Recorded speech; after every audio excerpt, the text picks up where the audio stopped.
this time of year, people say that their wallets need help. They're crying for help, if you will. The wallet is, that's a good point of making, because what we're going to do with some money here this morning is we're going to make it squeal.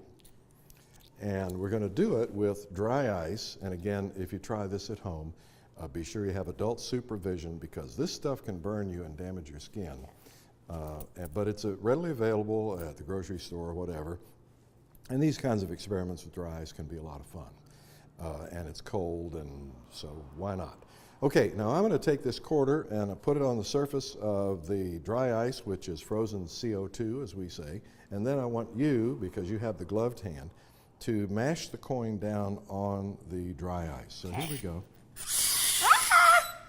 Did you hear it squeal? Yeah. Let's do another one.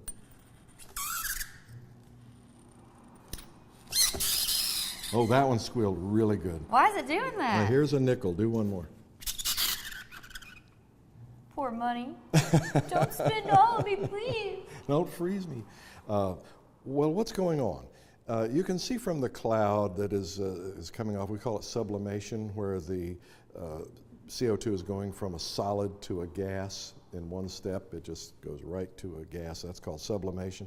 Well, that's happening on the surface of the dry ice the whole time that we're doing this.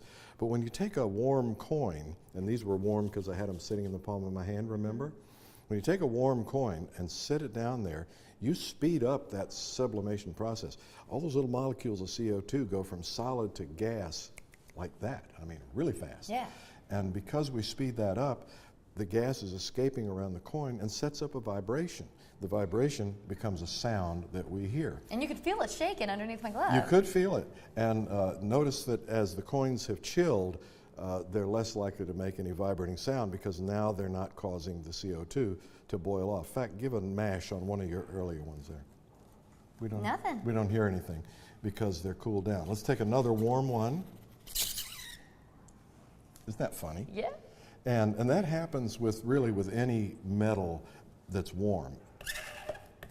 We're just doing it with coins. It's like nails on a chalkboard, that squeal. So make your money squeal and make it go as far as possible, maybe by chilling it down and keeping it at home. That's our cold experiment for today. Thank you, Jim.